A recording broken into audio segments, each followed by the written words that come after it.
for having come to the IIEP for the technical panel discussion. So we have a panel discussion with the organizations of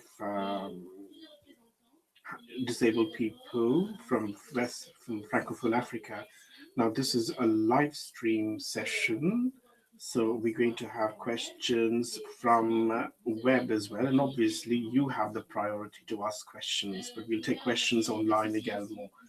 So as I was saying, we have associations, and we've got Mr. Fowle as well, and we were also invited associations, and we have Mr. Fowle from Senegal, and I really would like to say that, and we are looking forward to questions from everyone. So I'm the moderator for this panel discussion, and I am going to start off by introducing everyone very quickly because I will speak as less as possible. You have the floor, and I've actually sent you a few questions on what we would like to look at, but you are in a position to lead the discussion as well.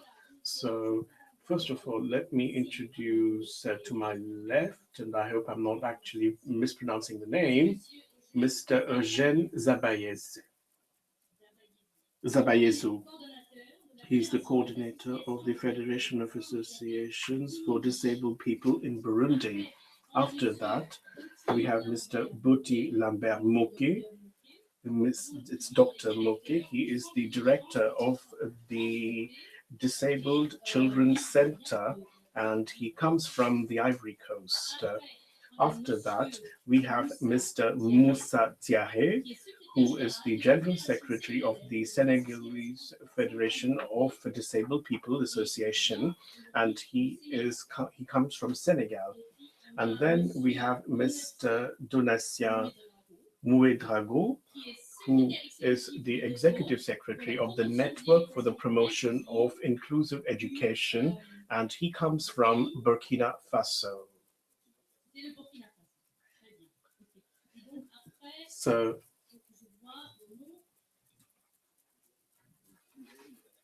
and then I've got Mrs. Gaye. Mrs. Gaye comes from Senegal, and she is the chairperson of the women's section at the National Association of Motor Disabled People. And then we've got Marc Lallen, who comes from Togo.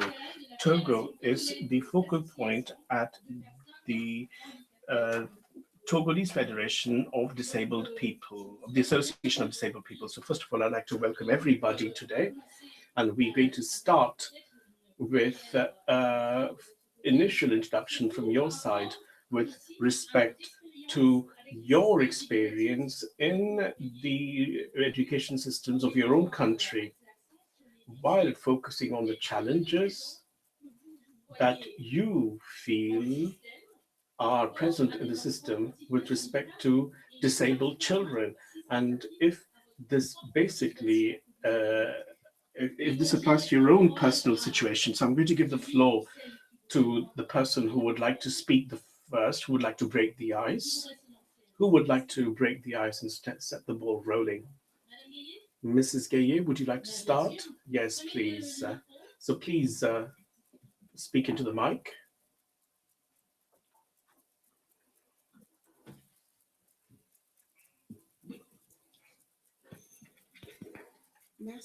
Thank you so much. Thank you so much, Jennifer.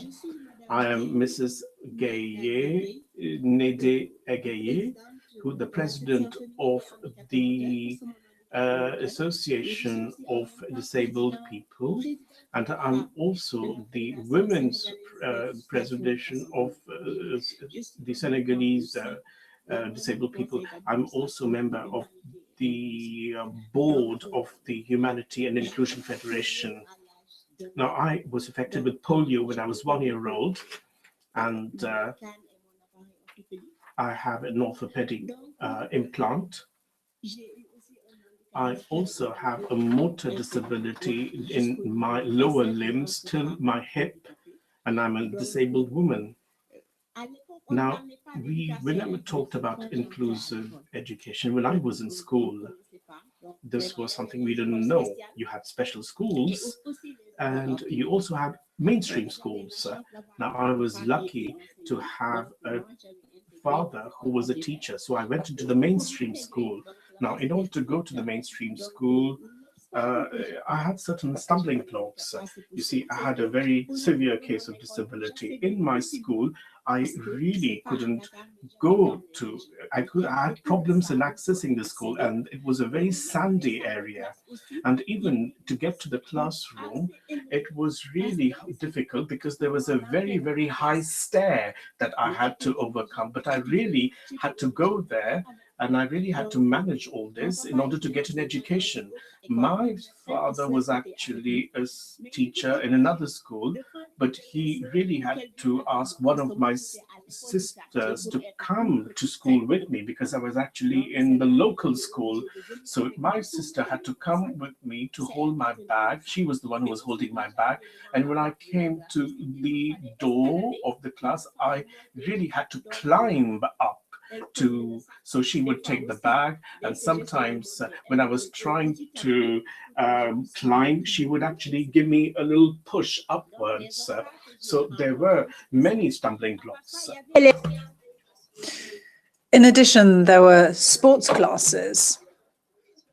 So sports and physical education at the time was quite tricky because people had no idea about inclusion at the time. So what happened when we had the sports is that, well, at the time I was asked to stay in the classroom until the other children had finished the class. And then I talked with my dad, who was a teacher, and he said, you shouldn't stay in the classroom.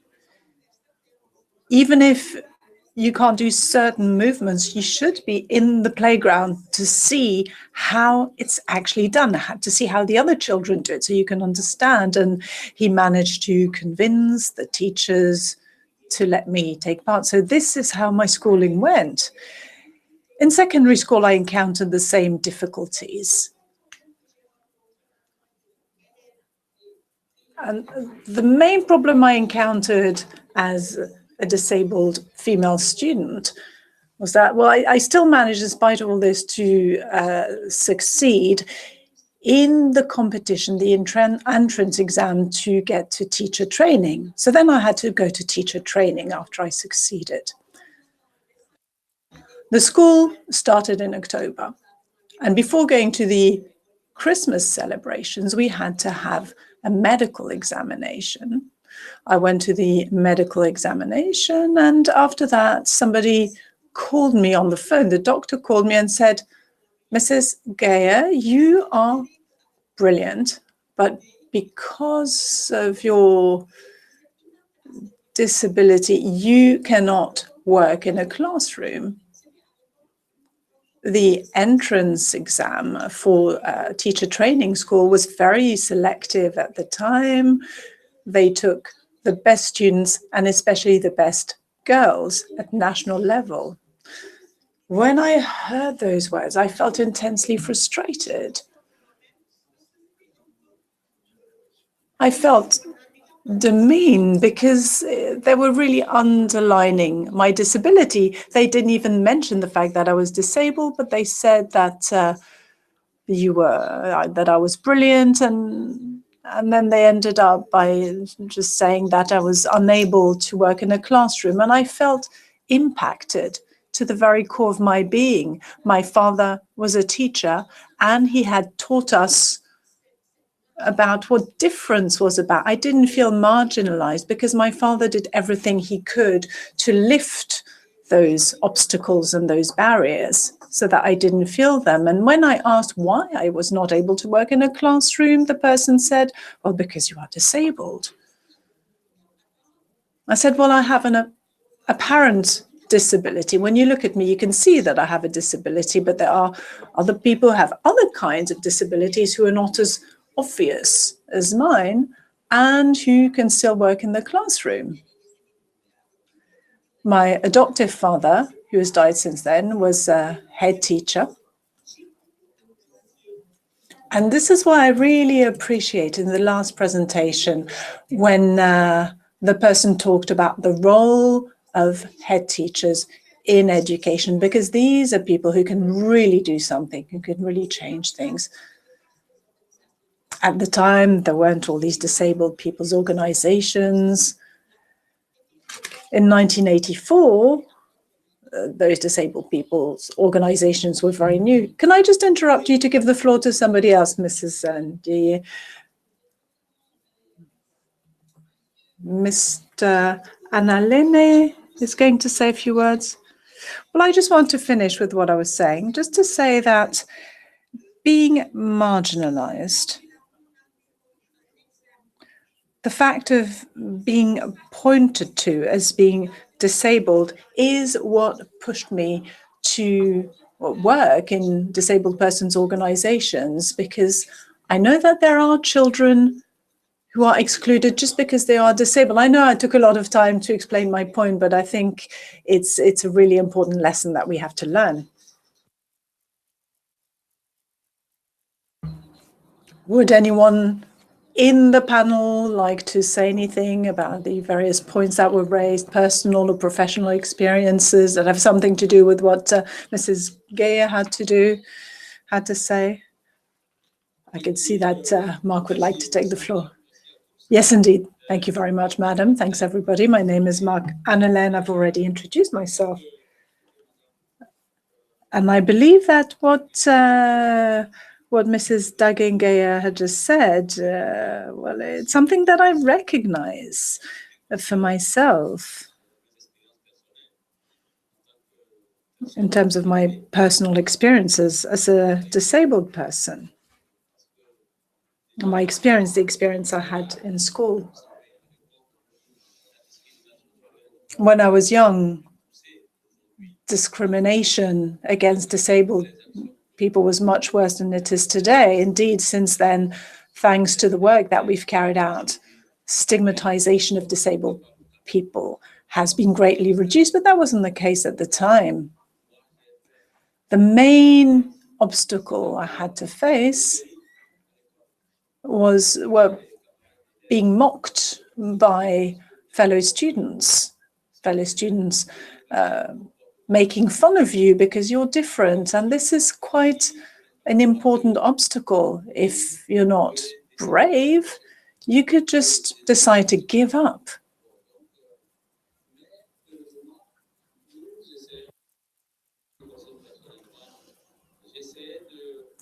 However, at the time, I was trying to fill this vacuum or to live up to expectations by working very hard at school. Because if I was a very good student, if I worked very hard in school, if I ended up being amongst the best students in the class, people no longer made fun of me. But this is not, I don't particularly want to promote myself, but if you look at disabled people, you realize that most disabled students who go to school end up being amongst the best students. So I used to work very hard to make up for the fact that I was disabled. And in this way, I earned a lot of respect. People would even come to me for help with their schoolwork. So this is how I managed to overcome this obstacle, however difficult. Now, there's another obstacle, which is purely physical, environmental, to do with facilities, with architecture, because there were no ramps at the time. There were just stairs. People don't wait for you. You have to find a way. You have to adapt to the environment rather than the other way around. And if you turn up late, well, that's your responsibility. Nobody's going to help you. That's how it was at the time. So those are quite harsh conditions for us to study in. However, things have improved. And there's another problem, which is quite typical in African countries or developing countries, is the fact that schools tend to be very far away. from home. So public transport, it can be an issue for physically disabled children. So physically disabled children have to find their own way of getting to school, even though their school might be very remote. My secondary school was very far from home, so I used to go there on foot using my cane, which my father had made for me. My father was an ironmonger, so I didn't even have to acquire any crutches. My father made one, but those crutches used to hurt me because I had to walk for a long distance. I've got scars left on my arm because I used to have to walk such a long way to school. And I used not to come back to school because, well, you have to go there in the morning and come back in the evening. You can't actually go back home for lunch. And this is how we went about it. This is how my life was until I got to upper secondary school. Now, there was another obstacle I wanted to mention. My own dad, at one given point, when I passed my O-levels or end of lower secondary school exams, said, well, shouldn't you just give up school? Shouldn't you just learn a trade and learn how to sew? Peace be upon him. Well, I don't know if I'd learn how to sew. I probably wouldn't be here, but I needed to have another person to intervene and say that I should carry on with my studies. So I was able to carry on and study at university. Now, university, well, that was also quite a harsh world to be in. Very harsh, in fact, for disabled people, because in those days you used to have to queue to go to the university canteen and to take the bus. And this is when I started working in associations, becoming an activist in the University of Benin and the University of Lomé in Togo. Now, when you become a member of such associations, you start to get a number of advantages. For example, in student accommodation, you can get accommodation on the ground floor if you're disabled, because obviously you can't climb stairs as a physically disabled person. When you go to the school canteen, you can go before everyone else. When you're taking the bus, you can climb on the bus before everyone else. So when you're working for such an association, you can get all of these advantages. Just to give you an idea of the kind of obstacles that we had to encounter along the way. Thank you very much, Mark. Now I wanted to ask Eugene Issy to say a few words about his experience and his thoughts on the matter. I'm head of the Federation of Burundi. I was born in the countryside, but I was lucky enough to have a father who used to work in town. I suffered polio as a child when I was 4 years old.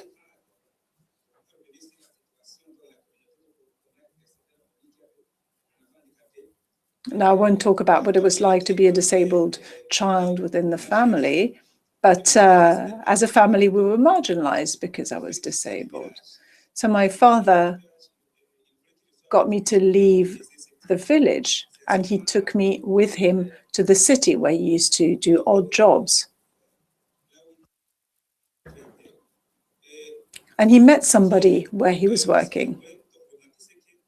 Now, I just wanted to mention that in Burundi, there's more than 17 specialized centers for disabled people.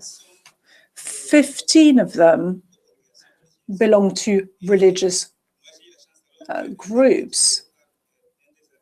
And I got equipment by one of those monks who took me to a religious center called the Santi Kizito institute, a specialized center for people with motor disabilities, with physical disabilities. And so I was able to get formal education in this particular center. After the second and third year of lower secondary school, there was an association in Switzerland who said that, who decided to introduce in 84, 85, they asked for the center to also start hosting non-disabled people, able-bodied people, in order to mix disabled and able-bodied people.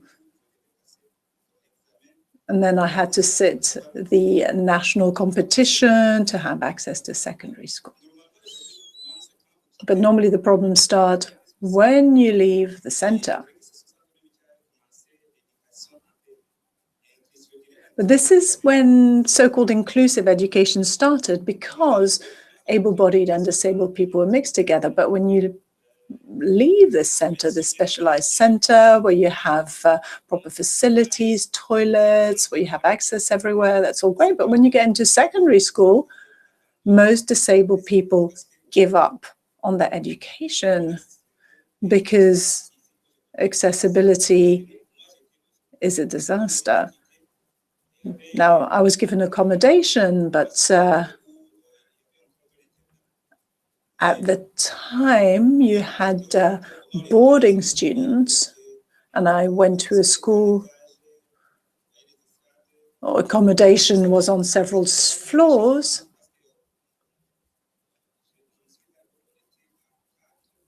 At the time, there were 4 of us. 2 students were in wheelchairs and 2 people were on crutches. And so we were sent to a school with several floors. So there's a problem with physical accessibility, but there's also issues with teachers and students who can't understand that able-bodied and disabled people can actually study together, that disabled people can participate in class. If we asked a question, for example, they would ignore us. They didn't consider that we could actually take part like normal students. So I was in this school for 3 years and then I left because it just wasn't working out. And so I stayed with a gentleman who hosted me, and I went to a school that was very close to his house, where I started studying as a non-boarding student. I had to walk for 12 kilometers to school. I had to travel for 12 kilometers. The facilities were much more adapted. It was a secondary school. I didn't encounter a lot of problems there beyond physical accessibility. Now, another problem that keeps cropping up after secondary school is adaptation, because when you choose your university, well, at national level, we didn't have the commissions that were mentioned.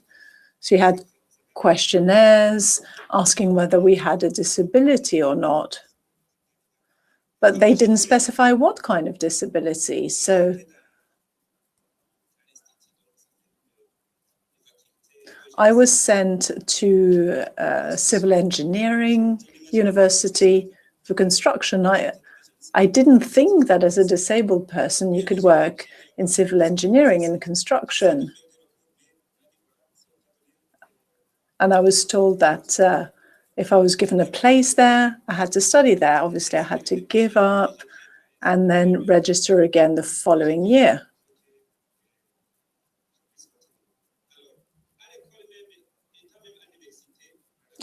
In school and in university, the main problems I encountered were to do with teachers. In order to get in, I had to sit a lot of tests because the teachers would say, When you came here to this university, did you seek out information? Well, I said, no, I didn't actually want to come to this school, but this is where I was sent.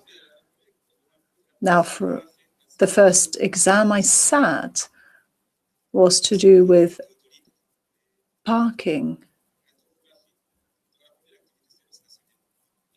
with geography. And amongst the 52 students with whom I was with, I was the first one, and I got top marks. I got an A. We were on the 3rd floor, and they had to adapt it.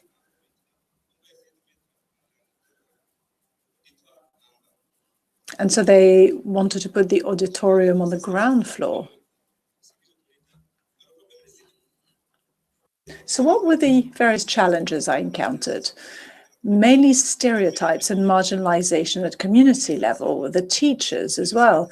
Another problem was accessibility, physical and geographic accessibility. Those were also problems, as well as career guidance, student guidance.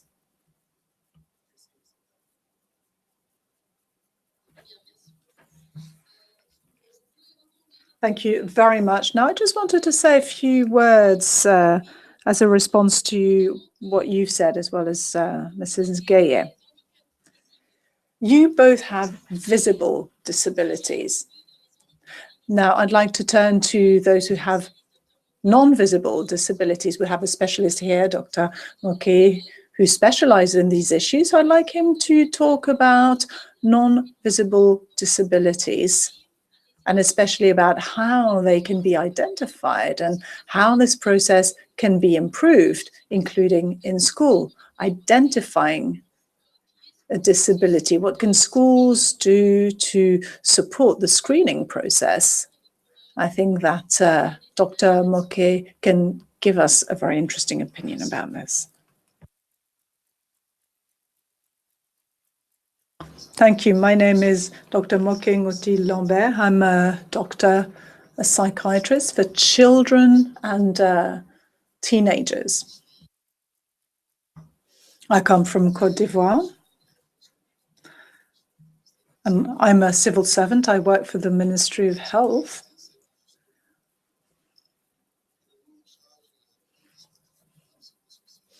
We work with children who have psychological and social difficulties and who suffer due to those disabilities. Now, some disabilities are visible and they are looked after in Côte d'Ivoire. But unfortunately, for some non-visible disabilities in Côte d'Ivoire, it's quite difficult to take care of those children.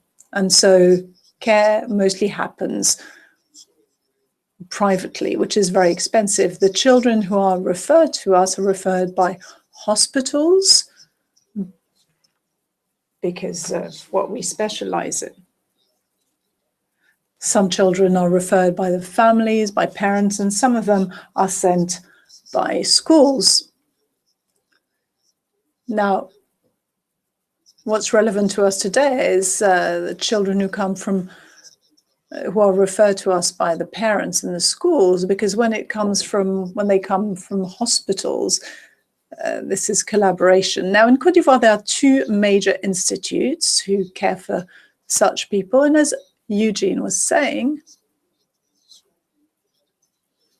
the transition is usually where difficulties arise. For motor disabilities, care is usually quite well done in our country, but for intellectual or cognitive disabilities, mental disabilities, well, this is the major hurdle that we encounter.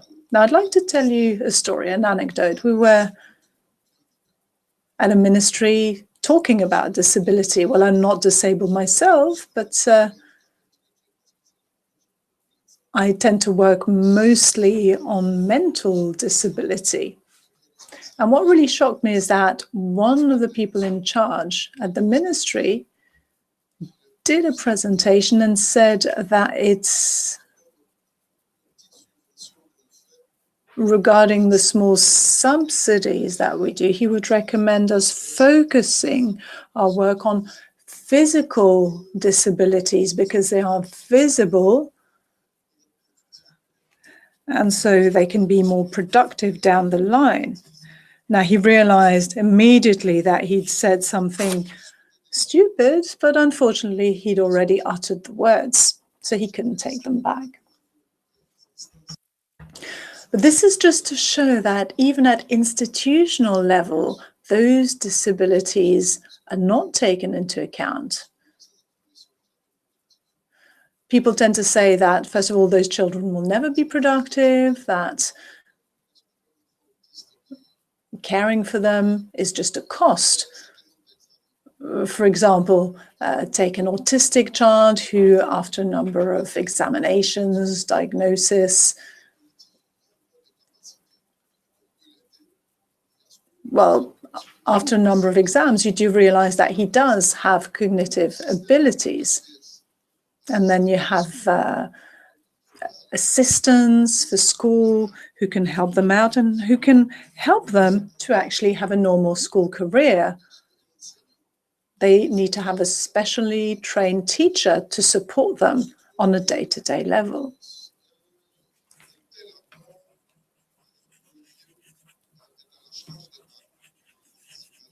Now, this is paid for by the parents, so you can imagine the cost. You have to pay for school, and then you have to pay the assistant. So you can imagine how costly it is for families. Very few parents can bear such a cost. In Côte d'Ivoire, we are training people to screen such pathology, such disabilities through the National Institute of Social Training. But the Côte d'Ivoire government is deploying such people in public educational institutions. That is not the case in private institution, except for the specialized institution that reports to the Ministry of Social Affairs. And so these people are there to screen such disabilities from a very early age. Now, once they have been screened, our structure, the Children's Guidance Service, which is the only government structure which cares for those children, well, we collaborate with the various institutions within the two ministries that I mentioned earlier, Social Affairs and Family and Children. So we have to make sure that we work with these various structures. I work with a team with specialized educators,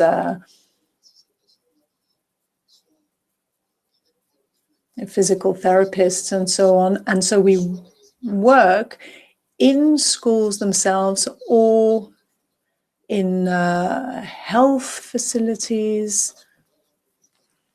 So this is the work we do throughout the year. You also have the Ministry of Education, who sent us 2 agents earlier in the year because they wanted them to be trained to screen those so-called non-visible disabilities.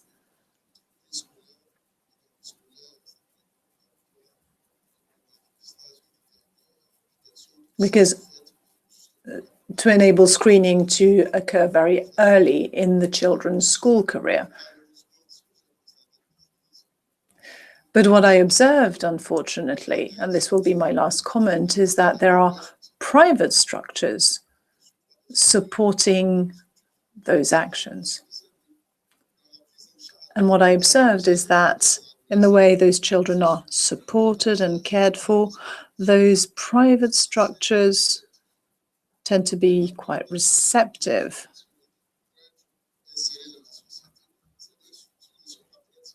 But those structures are not willing to welcome children who carry out a little training and want to work because, for example, they're hyperactive. So you just imagine how harmful they could be if you hire them. If they're not hyperactive or mentally deficient, then they can be people who suffered from mental illness at one given point. And when people realize that they have suffered from mental illness, nobody wants to hire them, and nobody wants to take them on in schools or institutions. And this is a kind of difficulty that parents encounter constantly. Now, in the past 3 to 4 years, the state is subsidizing private structures that care for these children, but based on my experience, I believe that those subsidies are not sufficient. And the same issues keep coming back with these children who have non-visible pathologies or disabilities. Thank you very much, Dr. Moquet. I can see some questions being screened on the right-hand side. You can ask those questions.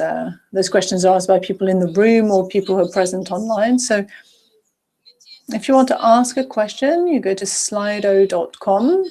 The code is 2777. So that's if you want to ask a question, slido.com, and the code is 2777. This is the number of the sessions, the roundtable on disabilities. So you can ask a question directly on there.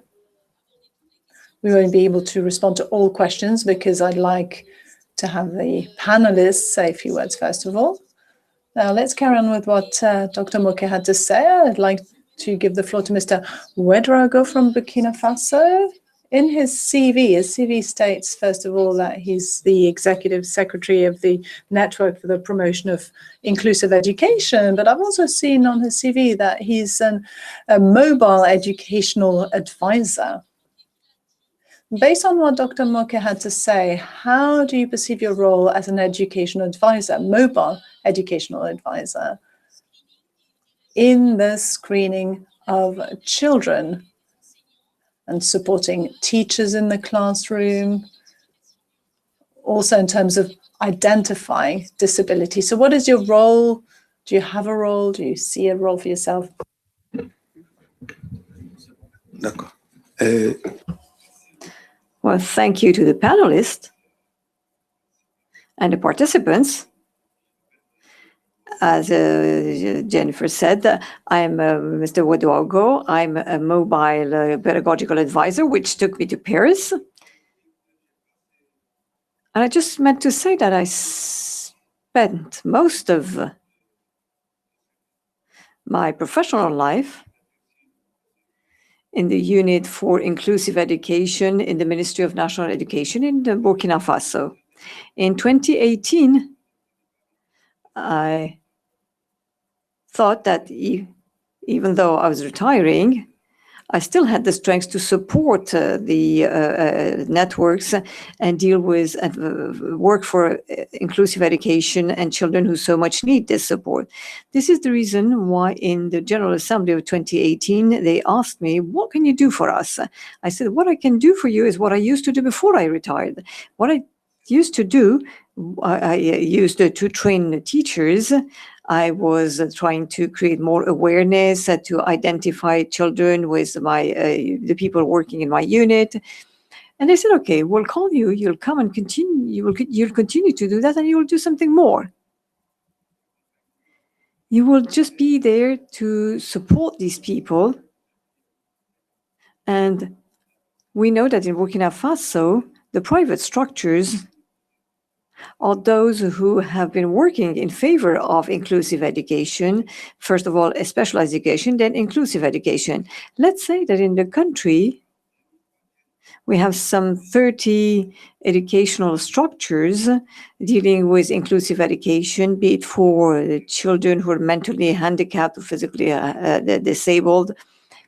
Now they need specialists and they need people to support and to coach the other people. They need financial support. But this cannot happen as long as you don't ask the ministries for more resources. So they said, you go and advocate. And I said, okay, I liked what I did before, so I will continue to support you. This is the reason why I'm still here, and I still deal with inclusive education. I will continue to support and coach the teachers working in such structures. And this was done with the support of Humanité Inclusion. I've been working with them for a long time. I even was the focal point of my unit with the structure. This has allowed us to develop a lot of documents, training documents, which are very useful. They're very useful both for the teachers and for the trainers. I'm a trainer in inclusive education, and I use these documents. This type of training allows the teachers first to accept the disabled teachers because before that, they once the disabled children entered schools, they were not simply accepted. Now things are changing because they have increased the awareness of teachers, and now the teachers know what to do with disabled children who enter the classroom. Even if the teacher doesn't speak the Braille language or the sign language, the teacher nevertheless knows that a certain number of things have to be done for disabled children. And this is information we find in these documents, and this helps us in dealing with these children who will no more be left at home. Even if the teachers have not been fully trained, they have a certain number of information, and these children can be trained in schools, and this will be very helpful during their whole life. I've taken a little bit too much time. So to answer the question, what is the role of a pedagogical advisor? That was a question, right? A mobile pedagogical advisor. So the role is first to be a trainer, the role of an advisor. An advisor is also there to coach and guide. When we go into the classrooms, we'll look at the approach the teachers use with disabled children. If the teachers do not take the right actions, if these are negative actions creating stigmas, we then talk to the teacher and tell the teacher, well, this question, this action, we don't agree with that. In the questions, or the questions you put to the students, you should not laugh at these children.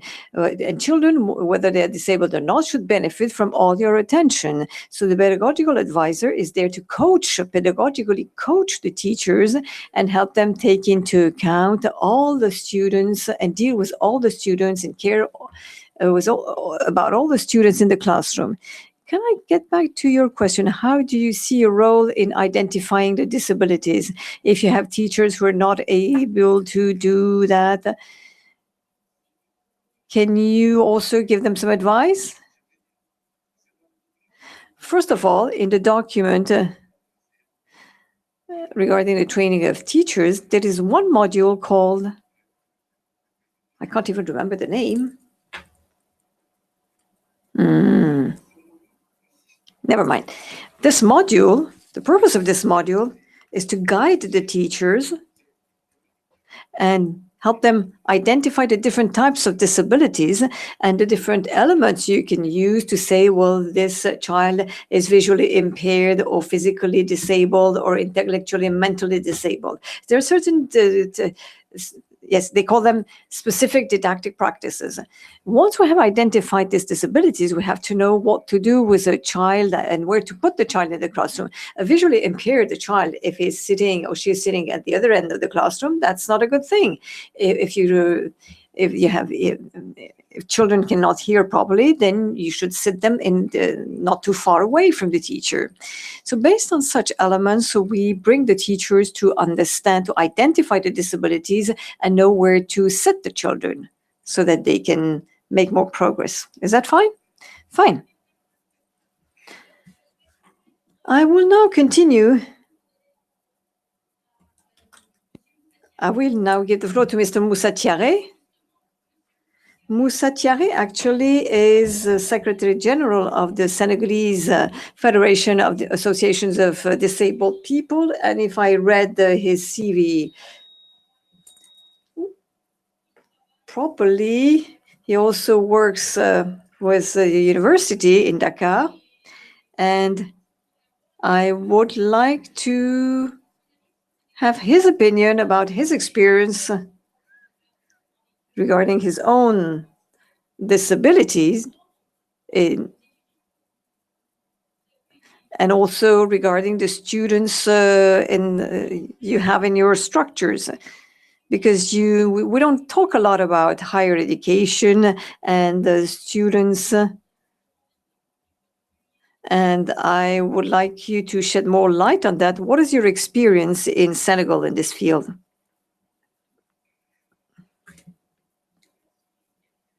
Thank you, Jennifer. First of all, I would like to ask you how much time I have to answer this question, because I know that a lot of people have spoken and I don't know how much time I have.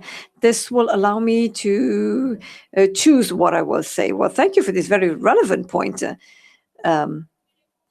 If you can answer in 5 minutes, that would be fine, because there are also other questions we must answer. Okay, now you're taking on my time.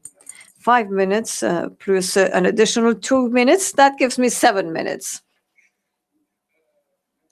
Well, thank you.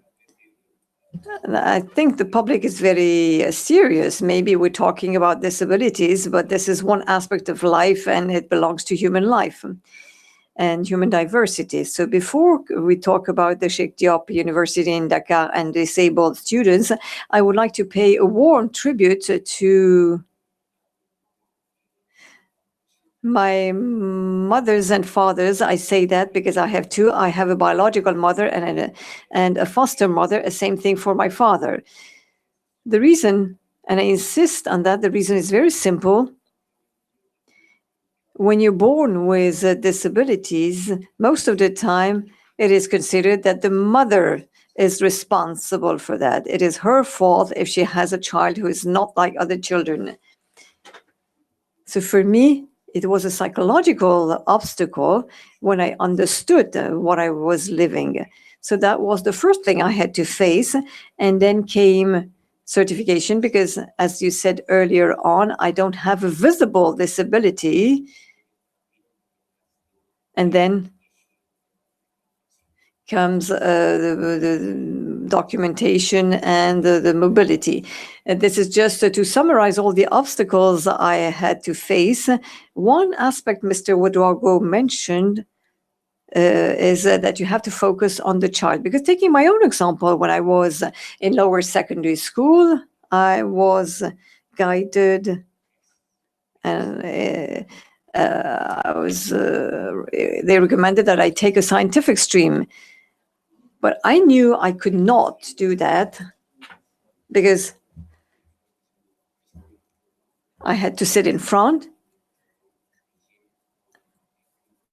and I needed to have someone to help me. And in the stream, we always finished at 7 p.m., which was very difficult because I couldn't really move, and moving at night was simply impossible. So I had to ask myself, the people who had recommended that I take this S stream, the scientific stream, that it was impossible. I had to take the literature stream, which did not impede me from studying economics later. You talk about higher education in students. I must say that when you talk about inclusion, I consider that we're not only talking about the students with disabilities when we talk about the inclusions, because you have foreign students, and since we're talking about specific characteristics,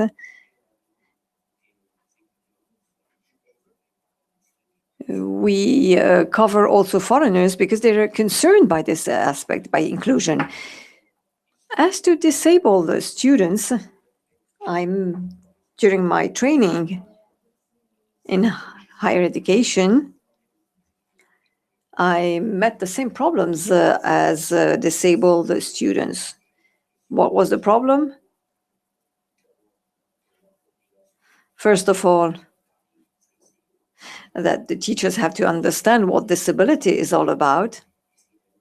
Some teachers tell you, why don't you go and learn something else? Because higher education is serious. There are many constraints. It's very demanding. Apart from accessibility in all forms, finding the documents, looking for documents, etc. As to disabled students in universities, their situation has improved a great deal because when they register online on the platform, it is possible to tick a box disabilities or disabled to collect data on disabled students. And this is how we know that there are 170 physically disabled students and 175 visually impaired students.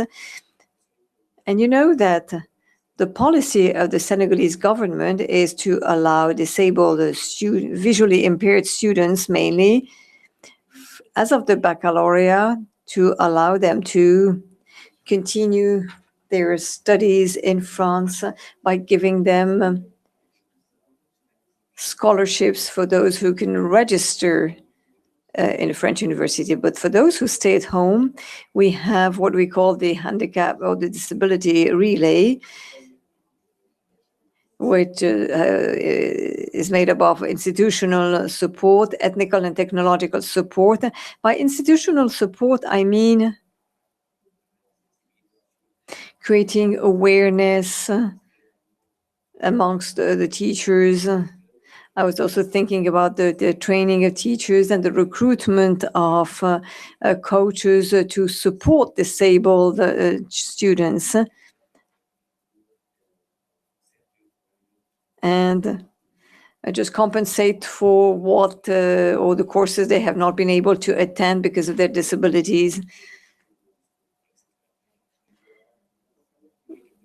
You have the technical and technological support also, and we have a problem of access because our office is on the ground floor with ramps, so they're physically accessible. And in this office, we have an internet corner to allow the students to do some research. We also have computers in one corner to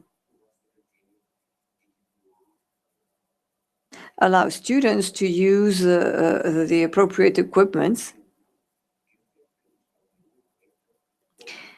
And like all other students' associations, we work with the Association of Disabled Students, and they're involved in all the activities of their university, be they pedagogical, cultural, etc., etc. I can't remember your question anymore, but I think you have answered the question. Well, thank you very much. Back to the questions now. I think you all had the opportunity to read the questions. I'll take one of them, and I would like to have your opinion. And I'd like to ask the members of the panel to choose one word which reflects or explains what was the main factor in your success. Just choose one word to explain that. One word only. Determination. Abnegation. Courage. Commitment. I will ask Mr. Fall, he's just here. What was the main element? Methodology. So that gives you an idea. I'm not going to ask Mr. Moke and Mr. Ouedraogo since your personal experience is different.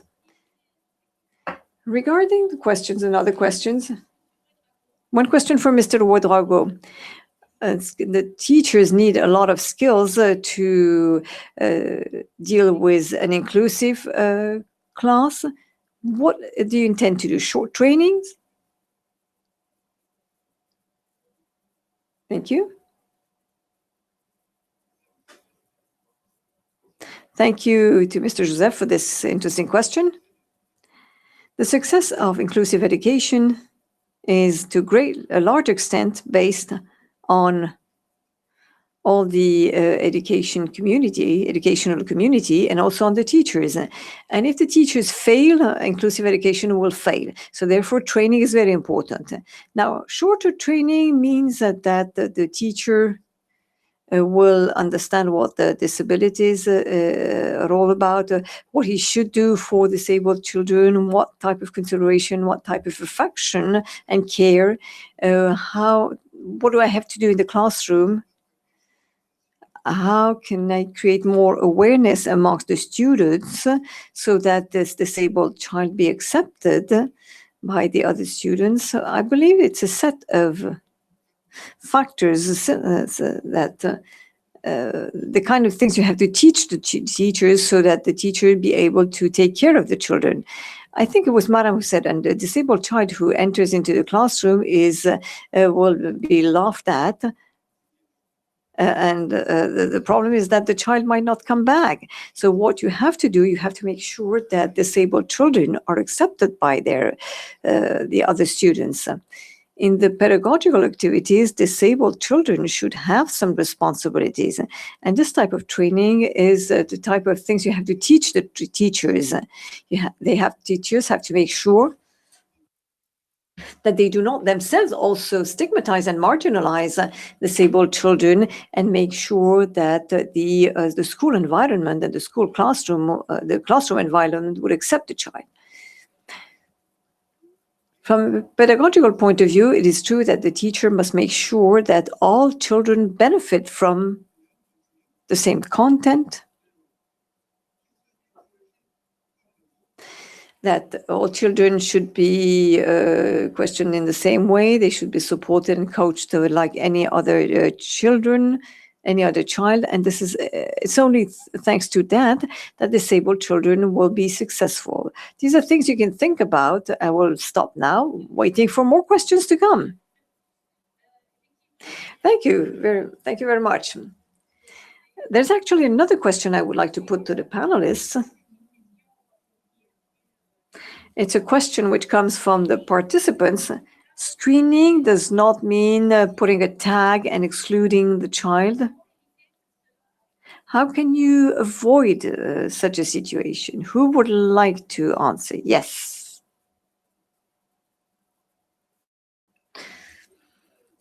That's fine. It is true. When you talk about screening, it may mean that you create another subgroup.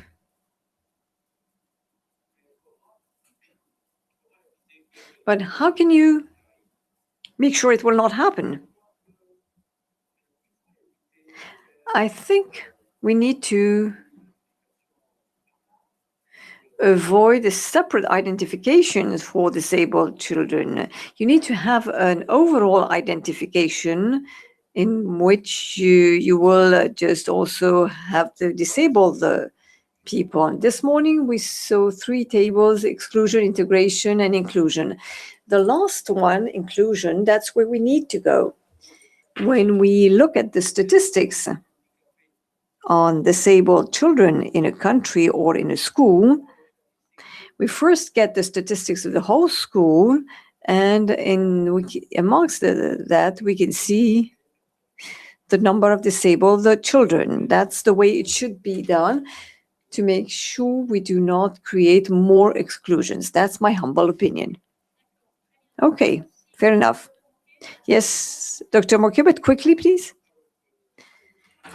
What I could also add is that when you're dealing with inclusive education and learning problems in a child, you have what you call you have to work with the school where the child is enrolled. You have the community, you have the family, but you have the child himself or herself. You have to take care of the child. One of the strategies we use is what we call psychoeducation. I have to teach the child and tell him or her what his disabilities are, what his problems will be, and what it is that he or she can expect from himself or herself, and what he or she can expect from the the people around him, the criticisms, the people who will make fun of him, etc. And if he's not prepared, he might just give up and will recognize that he or she is disabled, is mentally disabled, and does not have the necessary skill. That's what I wanted to add. Thank you very much. We're almost on time. I'm not going to ask more questions. First of all, I would like to thank all the members of the panel for the contribution, their very relevant contribution, and for sharing their opinions with us. I think we can give them a hand.